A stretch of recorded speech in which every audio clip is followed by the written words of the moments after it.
All right. So now we are recording. Let's start. Okay. Last class, where did we stop? I think we were talking about nuisance. The last topic was nuisance.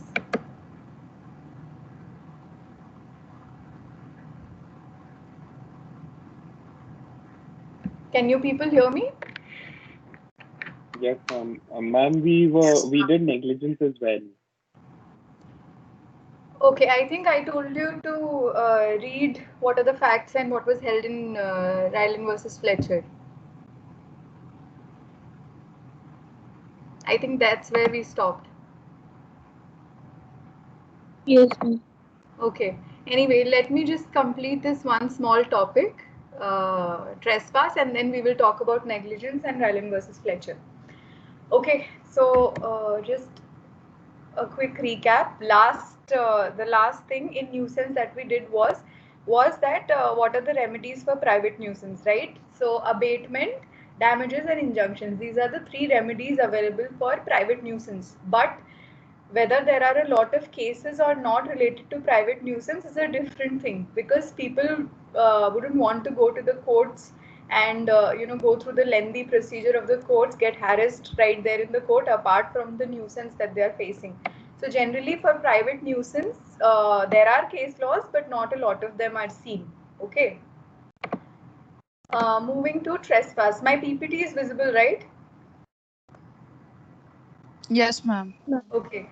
So moving to trespass. Now trespass is another tort in which you can go to the courts if there has been some um, violation of your rights. But trespass, usually in environmental cases, earlier it used to be the thing with which people went to the courts. But now, after the coming of so many other specific laws dealing with air pollution, water pollution, all of these things, trespass is a thing of the past now. But still, we have to study since it's a part of your theory. Okay. So what is essential in trespass is that you have to prove that there was some intentional invasion on your property. Okay, intentional invasion by whoever the person is you are accusing of. There should be an intentional invasion. With trespass, is it essential that you show some injury? You understand what trespass is? Okay, I am presuming that since torts would have been over in the first or the second year. So just to jog your memory, trespass will be if you intentionally invade a part of or any right related to someone else's property. Okay, the plaintiff's property. Now, is that enough for the plaintiff to gain any compensation just by showing that there was intentional invasion, or does the plaintiff also have to show some injury in case of trespass? Ma'am, in case of trespass, the plaintiff must show that sufficient notice was given to the trespasser. Okay. If if uh, and no injury need not be shown as long as Exactly. the trespasser knows that he or she is trespassing the property. Yes. He should not. Injury is not required to be shown. Correct. Great. So yeah. So what you said, that as long as the trespasser knows that he is trespassing, over here the intention element comes in, right? So there should be an intentional invasion. If it's a mistake, it will not be trespass. Okay. There should be an intentional invasion, and then you don't need to show injury in the case of trespass. Okay. Injury need not be shown. Merely proving that there was an intentional invasion, it's done. You have proved that there has been a trespass, and then later it's on the court to decide what is the remedy to be awarded. So how it is was rather used in environmental cases is, I will explain this case of Arvidsson versus Reynolds. It will be better to understand. So what Reynolds Metals was doing was that they had an aluminium manufacturing factory. Okay. And because of the manufacturing process going on over there, there was a release of some fluorides into the air. These fluorides were harmful for the cattle and other flora and fauna around that place. Okay. And that is why this case was filed, saying that this is a trespass on the property of the neighbors or whoever is living around that place, around that factory. But the court here said that generation of aluminium, or production rather, manufacturing aluminium is very essential to defense purposes of the country, and that's why we cannot have them stall aluminium production, even though they agreed that this is trespass, okay, releasing fluorides into the air which are going and settling onto the lands of other people. Please mute yourselves if you don't have anything to say. Okay, so they did consider this to be trespass. They agreed to it, but they said that not asked. Okay, I will have to waste my time and mute all of you. Okay, it will be better if you mute yourselves, please.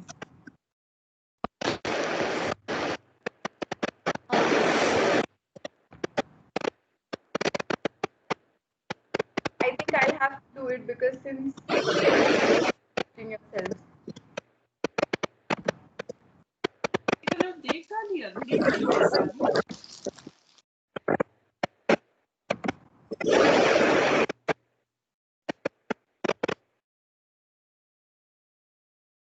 Right. Okay, coming back to trespass. All right. So now trespass isn't very helpful when you are trying to gain remedies for environmental degradation or environmental preservation. Okay, this is also because it is very difficult to determine what is the source of that particular pollution, right? In this case, it was very direct. It was known that they are producing aluminium, and hence these fluorides which are settling over here, it is a result of this manufacturing procedure. But it's not true for all cases. It is difficult also to determine what is the source of that. There could be so many factors. So to fix liability and ask for compensation becomes difficult. So trespass is very rarely used in cases of environmental preservation. This was used earlier. Okay. Any issues? Ma'am, could you just repeat the judgment part over here? Right. So Arvidsson versus Reynolds, what happened was this Reynolds Metals, this was a factory, okay? They were producing aluminium, and that aluminium that aluminium was being used for some other purposes in the defense, okay? So a case was filed saying that because of this manufacturing process, what's happening is there is a lot of fluorides in the air because of as a part of the manufacturing process. There are fluorides in the air because of this manufacturing process which is going on, and all of that is settling onto the lands of other people, and it is harmful for the cattle and agriculture nearby. Okay, so the court over here, they agreed that this is trespass. Okay, they agreed that you are interfering with someone else's use of someone else's property, but they said that they cannot hold against the defendant. Why? Because it is a matter of national security that they need this particular metal for defense purposes. So they did not stop them, abate them from manufacturing this particular metal, but they did agree that this is trespass.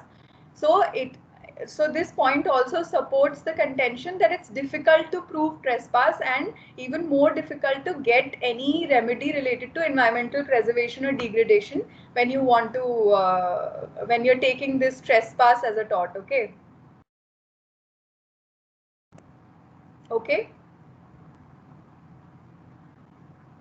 Yes, ma'am. All right. Now coming to negligence. Right. So in the earlier class, you had told me negligence is when there is a duty to take care, that care has not been taken, and then whatever the result is, you have to bear the cost of that. That somewhat that is what negligence is. Now that was all correct. The point which I need to highlight here is the degree of care which needs to be taken varies obviously from case to case. Okay. Now, in negligence, it is essential that you prove a relationship between what the action was, what the alleged action was, and then the result, the injury. So the injury has to be a result of that action. Okay, it is essential for you to prove that if you want to prove negligence. But this is not so in all cases. So can you tell me in what case is it not essential, for the plaintiff to prove that the act is a the act is the direct cause of whatever the injury is. Are there any cases like that? I'm not asking about a case law. Any instance that you can fit over here?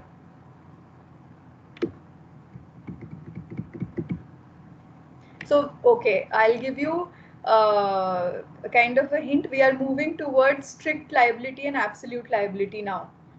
Okay, so in cases where strict liability and absolute liability are in question, you don't, and there has been negligence, obviously, you don't need to prove that whatever the injury is, it is the direct effect of the alleged act. Okay, otherwise in negligence, you have to prove that. But when talking, mute yourselves. Next time I hear anybody unmuting themselves and then on top of that I hear music playing in the background, I will throw you out for the next 10 classes.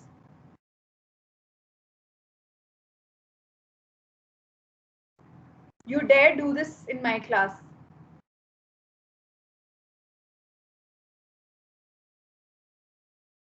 You have the audacity to unmute yourself even after giving clear instructions to mute yourselves. You go ahead and waste my time. I have to go back to the Teams app and mute all of you, and then you unmute yourselves and then you are playing music.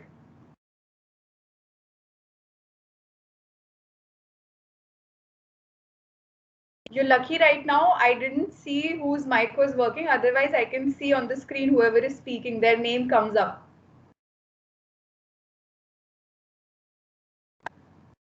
Okay. So generally in cases of negligence, you have to prove that the injury is a direct result of the action. Okay. But in cases where a deadly pollutant has been released into the environment, it's not essential for the plaintiff to, or it's not required at all that the plaintiff proves that the injury is a result of the act. Can you think of any cases now? I have given you the answer also. Now, can you think of any case that we had discussed which can be put over here? Oleum gas leaks, ma'am. Oleum gas, yes, yes. Oleum gas leak. So that is actually a landmark judgment. That is the judgment which brought in absolute liability. If there is no doubt in this slide, let me move on to the next one. Any questions?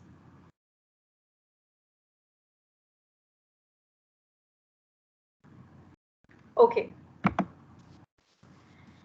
Right. So strict liability and absolute liability. Now we need to discuss strict liability first to move to absolute liability. What was, I told you to come up with what was held in Ryland versus Fletcher. So what was held?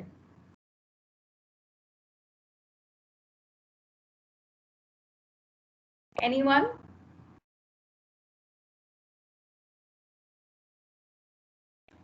Okay, let me randomly ask people now. Manasa, Domati. A reservoir destroyed outside the reservoir because of the contract. Srihar, I will give you a chance to speak. I want Manasa to answer first.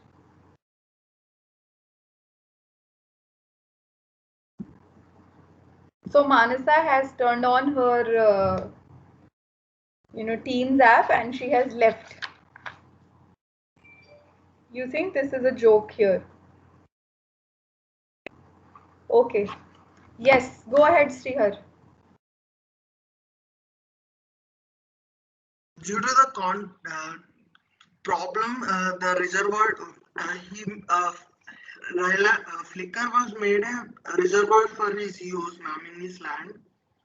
But unfortunately, some problem, it went to the Ryland's land. It destroyed this coal mine. So because of that, he has the damages for the case. And then what happened? So the important part is what the court held. He is liable for that. No, he was liable. So in Ryland versus Fletcher, the the doctrine or the concept of strict liability was propounded. by Justice Blackburn. So what is this doctrine? How did he apply it over here? What is strict liability? You know that it comes from Ryland versus Fletcher, this concept of strict liability, okay? So what was it?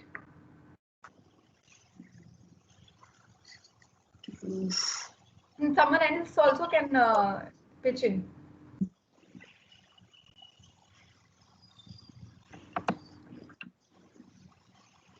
Yes. Yes. Ma'am, if someone brings onto his land or property and which is capable of any dangerous, consequences, or like this chance of any mischief happening, then Yes. The harm or damage caused because of it, the person who bought that will be liable to compensate for the damages caused. Okay. See, so the essentials which were laid down. So for you to be held strictly liable, there are some essentials. Okay, you need to be very well versed with all of this. This is a tort law case done in the first or whatever second year for you. Okay, so you cannot be vague in answering all of these things. So the essentials, so for anybody to be held strictly liable, the essentials are that you have brought a dangerous thing onto your land, you are keeping it, you are preserving it, and then the thing has escaped. Okay, so keep these points in mind. All right, that you have brought a dangerous thing onto your land, you are taking care of it, you are preserving it, you are keeping it in your land, and then that thing escapes. Okay, if that thing escapes and causes injury to someone else, you will be strictly held liable. Okay, and whatever use you are putting this particular thing to, it should be a non-natural use of land. Okay, that these are the essentials for strict liability. So there are 4 essentials now. Someone repeat. I just told you. Apurv Gupta will tell me what are the 4 essentials of strict liability. Yes, ma'am. So the 4 essentials are that you must bring something dangerous into your land, and then Yes. you must preserve it in your land, Hmm. and then it's likely to escape It has from your escaped. land. It's It not has escaped. likely to escape. Okay, only so if somebody is trying to prove negligence and they are trying to get you held for strict liability, they'll have to prove that this thing escaped. Okay, merely Yes. keeping it on your land is not enough. You kept it on your land and then it escaped. All right, then. Yes, yes, go ahead. And then the thing caused damage because it escaped. It has caused damage. Yes. And it should be for a non-natural use of land that you brought that thing. Okay. These were very good, Apoorv. Thank you. So these were the 4 essentials which the court laid down, that if these are present in the facts of a case, factual matrix satisfies these 4 essentials, you can be held strictly liable. Okay. Even though you took reasonable care to preserve that, and even though you exercised whatever duty of a reasonable man will be to take care that it doesn't escape, but it did escape, so you will be strictly held liable. Okay, that this was the principle of strict liability, but there were certain exceptions to this. Okay, what were these exceptions?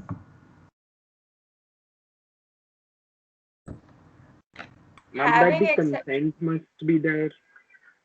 Yes, go ahead. Ma'am, like both the parties have agreed to keep that source of Yes. danger in the Okay, land. so consent will be a complete defense in case of strict liability. Great. And ma'am, maybe this is an act of the statutory authority which cannot be challenged. Okay. Yeah. Ma'am, act of God, can it apply over here? Yes, act of God is in fact an exception of the strict liability rule. Great. Then when the damages happen due to the natural use of land. Yeah, so when the damage has happened due to the natural use of land, so we wouldn't come to exceptions then, because you are not qualifying from the essentials part itself, right? You have not fulfilled the essentials because it is a natural use of land. So, but okay, true, if that is what the claim is, you can refute it by saying that it was a natural use of land. Then Ma'am, third party's mistake and plaintiff's fault. yes, yes, great. So also collectively you have covered all the 5 exceptions. Great. Okay. So I hope you are taking notes here. So these are the exceptions to the strict liability rule. So if you fall within any of the exceptions, you will not be held strictly liable. Okay. This was what was held in Ryland versus Fletcher. But so this was the rule which was followed for a long period of time. This is a common law doctrine which was developed by the courts over there. Now in India also it was followed, but from MC Mehta versus Union of India, the oleum gas leak case, we changed how we are holding strictly liable these corporations or companies or whoever is in question. Okay. And this changed concept was called absolute liability. So this principle has actually been propounded by the Supreme Court of India. Okay. In the case of oleum gas leak. All right, we have already covered the factual matrix of this case. Quickly, just quickly, 2 or 3 points. What was this case about?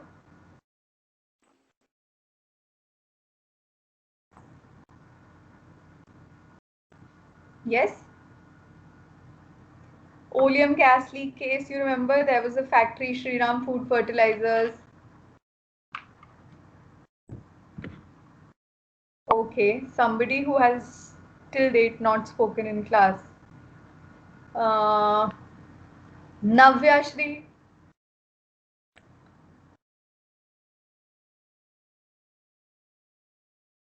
So I am understanding that she also is not present here. Yes, ma'am. You are here? Okay. Yes, ma'am. So answer my question. I don't know. And I wouldn't be repeating the question because that is how I will know that you were attentive.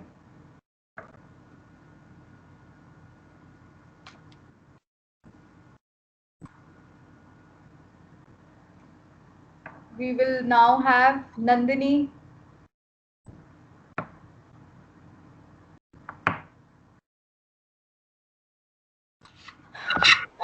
Yes, ma'am. Yes, answer the question that I asked. What did I ask? You asked about the oleum gas leak, ma'am, but I have no idea. And why is that?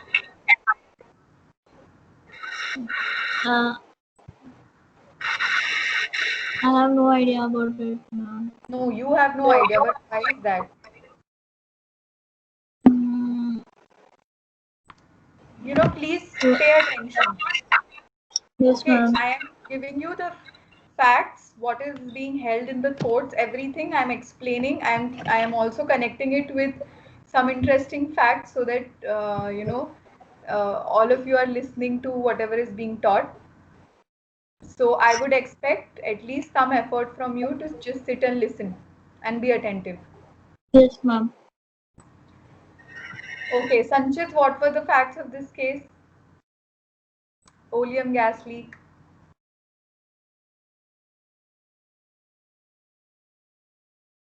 Hello? Yes, yes. Yeah, am I audible? Yes, you're audible. Ma'am,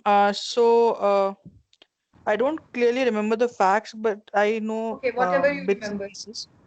Hmm. So, Shriram Industries was operating in from Delhi. Yeah.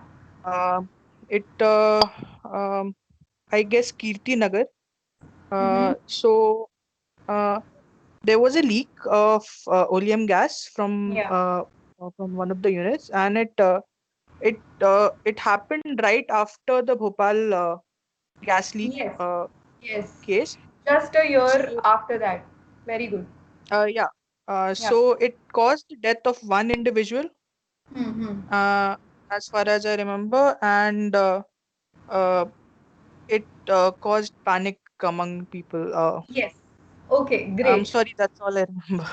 No, thank you so much. At least you listened to something. Great.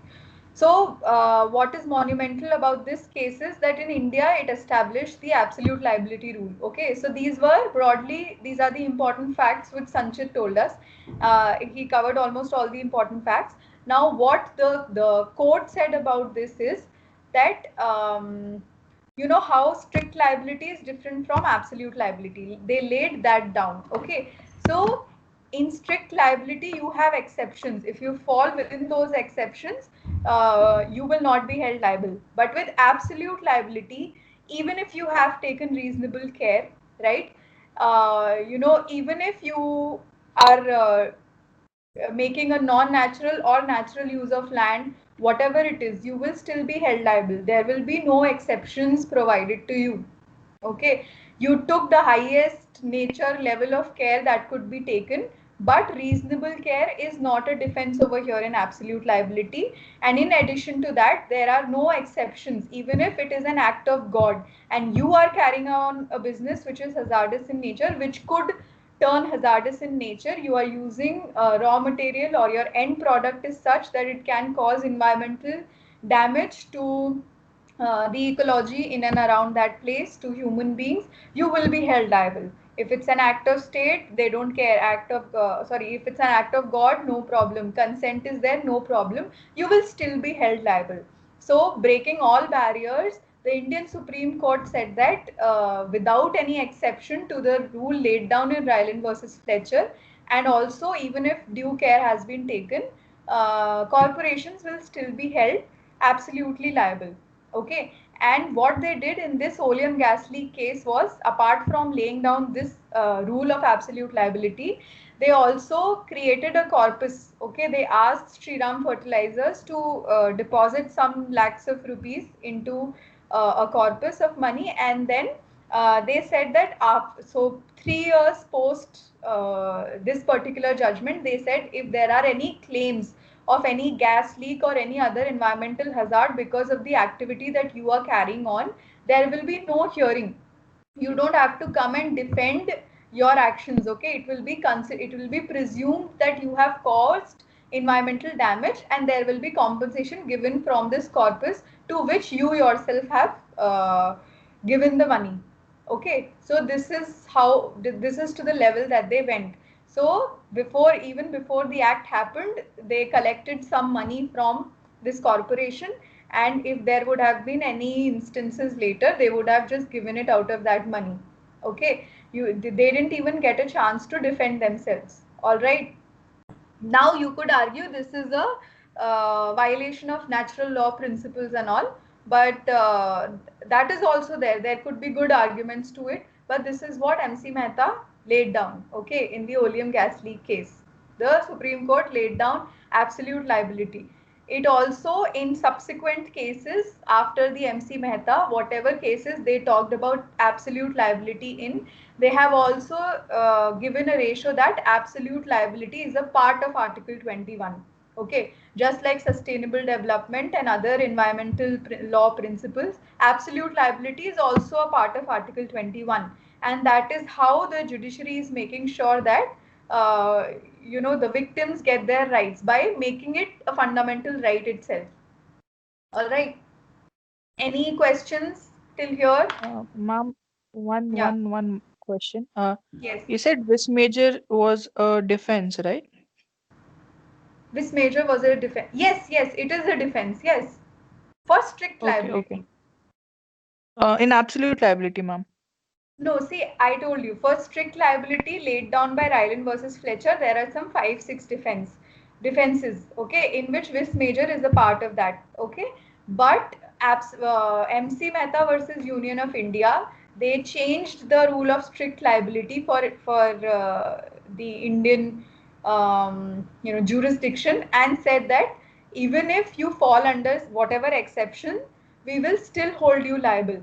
Okay, so even if it's an act of God, vis major, act of whatever statutory authority, whatever it is, consent is there, act of third party, whatever defense you want to take, you cannot take that, because we will still hold you liable, since you are carrying on a business which can have repercussions, right? Which can have environmental repercussions, and that could lead to degradation of the environment. It could be harmful for human beings as well as the ecology. So we will still hold you liable even if you have taken reasonable care and it is due to no fault of yours.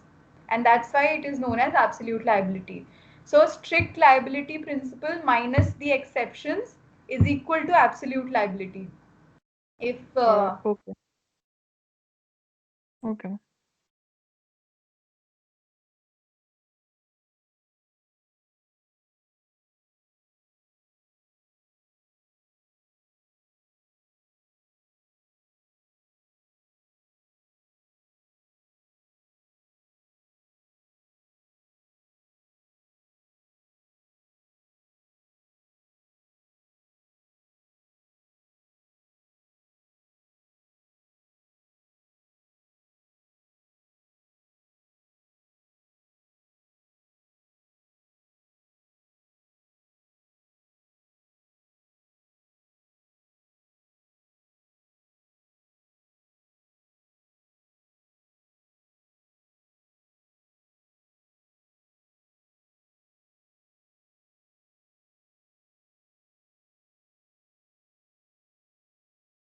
Ma'am, you there?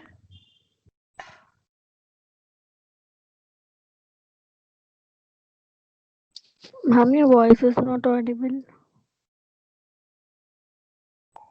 Ma'am, లేరు.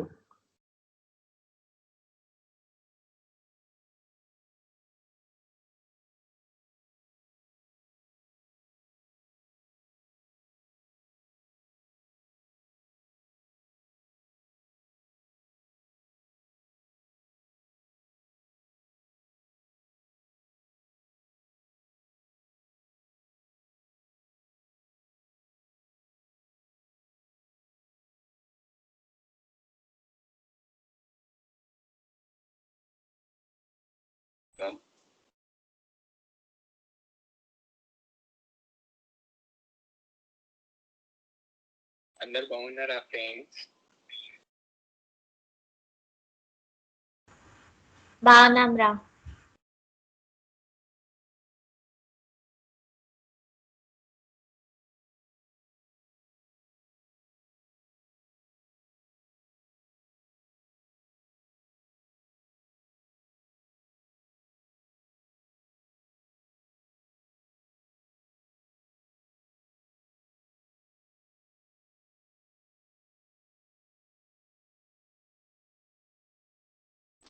Ma'am, unmute yourself. okay, now am I audible? Yes, ma'am. Yes, ma'am. Yes, ma'am. Okay. Yes, ma'am. Right. So we were talking about yes, strict and absolute liability. Correct. So I think Sanchit asked, or I am not sure who asked the question. So I said strict liability minus the exceptions is absolute liability. You do not have any, exceptions that are present under absolute liability. Even if you have taken reasonable care, even if it's an act of God, whatever it is, you will be held liable on the account of carrying on a business which is in the nature that it could result in something hazardous to the environment. Okay, clear? Yes, ma'am. Okay. Yes, ma'am. All right. Okay. Now let's move to the next slide.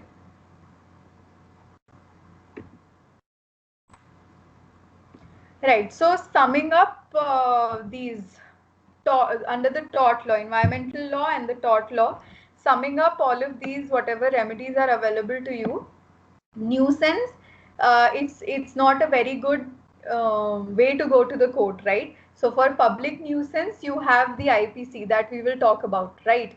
But with private nuisance, people don't want to go to the court for such issues. I mean, they do go to the court, but generally they wouldn't prefer going to the courts. But if they do go to the court, they will get remedy, definitely. Then you have public nuisance covered under the IPC, but again you have to prove special circumstances if you want to get compensation out of it. Okay, with the IPC you can hold someone liable, that's fine, they will be punished under the criminal law. But for you to gain compensation out of this, you have to prove special circumstances. All right. Then trespass, like we talked about trespass, how it is a difficult way to approach the court, how it is very difficult to prove the source of air pollution and related things. They are difficult to prove. Then you have negligence. So we talked about that you have to prove that there is a connection between the act and the consequence. And the standard of care, okay, the standard of care, it keeps differing, right? If today so to determine what is the standard of care which needs to be taken, it is difficult because there are constant development, scientific and technological developments.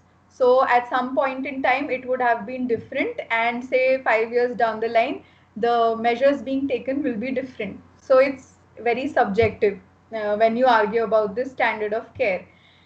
And keeping in mind these problems, also that the court propounded the absolute liability principle, okay, that they are putting a non-delegable duty on the polluter. What is a non-delegable duty? Can't be assigned to others. Yes, you cannot pass it on. If you have been held liable, you will be the one who will be paying the compensation, and you will be absolutely liable. Okay. Any confusion in this absolute and strict liability?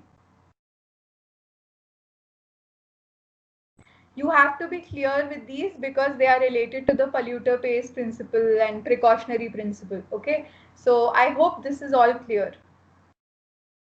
All right. Now moving to IPC. Right. So like I told you, we have public nuisance. In IPC, we have public nuisance as a different chapter. Okay. Then you have section 268 defining what public nuisance is. So basically anything which interferes into the enjoyment of public rights. Public rights is something which is important over here, which interferes with the public rights, enjoyment of public rights of any citizen or person, that will be public nuisance. Any act which you do which interferes with that is public nuisance. Okay. Now one important thing to note over here is that there will be an advantage because I am doing this particular act. There is going to be an advantage to the public, but right now it is causing a nuisance to the public. This cannot be a defense. Okay, that ultimately there is an advantage to the act that I am doing, even though it is causing a nuisance to the public right now, but I should be left because there is a subsequent advantage to it. This cannot be a defense to public nuisance. Did you understand?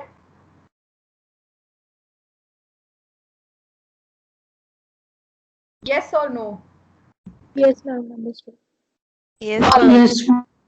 Okay. Yes, ma'am, understood. So now these are a few sections which are there under this chapter, and you can go ahead and read this chapter if you want to. They are very simple, very easy to understand. So I'll just address a few of them. Now, any act which is resulting in the spread of a dangerous disease, that for that you can be prosecuted, you can be charged with sections of the IPC, right? So for example, the Bhopal gas tragedy. So it is spreading an infection. So there could be so many examples actually under this. This is a very wide. These sections have very wide ambit. A lot of acts can be brought under this. Okay. Then fouling water of a public reservoir, tanneries, all of these things which are harming the water, harming the environment. Those acts could be brought under these sections of IPC. Now, what is important here is there is a section 290 which says that if you have committed any act which does not fall under any of the sections of IPC, okay, but is still a public nuisance. So I'll repeat myself. Whatever the alleged act that has been committed, it does not fall under this chapter 14, I think. Yes, chapter 14, offences affecting public health. If it does not fall under this, but you can still prove that it is a public nuisance, they have given a common kind of a section, which is section 290, that anything which is not enumerated under the IPC will but is still public nuisance will be punishable under section 290. Okay, did you get it? Yes, ma'am. Okay. The problem with IPC using these sections for gaining remedies is that the punishments over here, they are very less. Okay. Fine of 200 rupees, imprisonment rarely of a few months, something like that. Okay. So even though these provisions are present, they are not very effective because they don't ensure compliance, right? 200 rupees I have to pay as a punishment. It's nothing right now. So I mean, these sections are present, but they are not very effective. Okay. But we have punishments under various other acts. So usually when going to the courts, filing PILs, those sections will be used. But for theory purpose, you have to know that under IPC also there are environmental provisions. Okay. Then you have the CRPC. Okay. So is CRPC done for you? Yes, ma'am. Okay, so then you would know what is section 133 of the CRPC.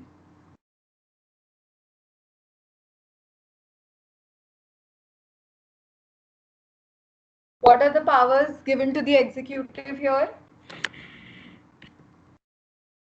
Okay, so section 133 says that if there is any nuisance related to environmental pollution, DM has the power to abate that, to stop that nuisance. Okay, he can issue an order and it can be stopped.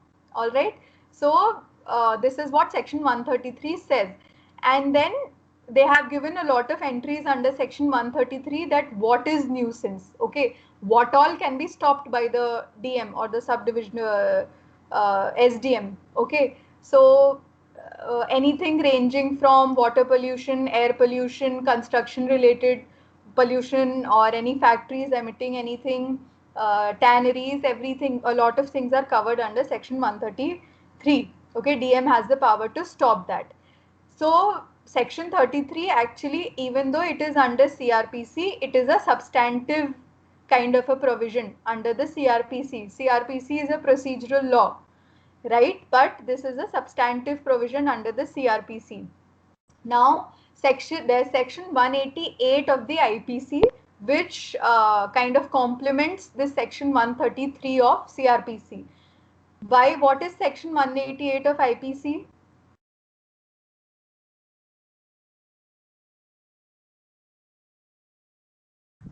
Section 188 of IPC. Powers to arrest, powers to register an FIR. Okay, section 188 of IPC is that if you don't follow any orders given by a public servant, you will be held liable, and there is punishment for it, some 6 months or something like that of imprisonment. Okay, so usually when section 133 is being used in a case, 188 is also used if there is non-compliance to that order. So I'll repeat. Okay, section 133, over there the district magistrate has rights, the power to stop any kind of activity which is resulting in environmental pollution. Okay, and 133 read with 188, it becomes a strong kind of a provision, because 188, even though the DM has ordered you to stop, right, but 133 is still there, that the DM can pass an order saying that you need to stop, you cannot continue this construction activity, for example. But it is getting support from section 188, where if you are not in compliance to any order of a public servant, you will have punishment of 6 months of imprisonment and some fine of 1,000 rupees or something like that. Okay, clear? Is it clear? Yes. Okay. Yes, ma'am. Then one important point to note over here is that section 133, it will operate independent of any other proceeding which is going on. Okay. Say for example, this is a case of water pollution. All right. And then somebody took an application to the court under the Water Act or any other act related relevant act, and that proceeding is also going on, but section 133 also has reached the court. Okay, so this will not mean that these two applications cannot go hand in hand. Okay, they cannot go parallelly. It's not like that, because the nature of 133, it is preventive. All right, and other laws like the Water Act, they are curative, more curative in nature. All right, after whatever harm that you have caused, they are trying to adjudicate what is to be done. All right, 133 is just that the DM is asking you to stop your activities. So it's kind of preventive in nature. So these two proceedings can go on parallelly. Okay, so you cannot take this argument to the courts that because this matter is already being taken up under the Water Act, you have to dismiss this matter under section 133 which is going on. They can go on parallelly since they are of different nature. Okay, clear? Yes, ma'am.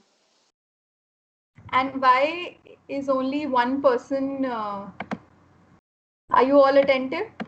Yes, ma'am. Yes, ma'am. Yes, I'll come ma'am. to Yes, you. ma'am. Yes, ma'am. Okay. Okay, moving to, so CRPC is done. I hope that's clear. Okay, moving to the Factories Act now. So is the labor law done? Yes, Yes, ma'am. ma'am. Yes, ma'am. Who is Yes, an ma'am. Yes, occupier? ma'am. Okay, great. Then who is an occupier? Yes, ma'am.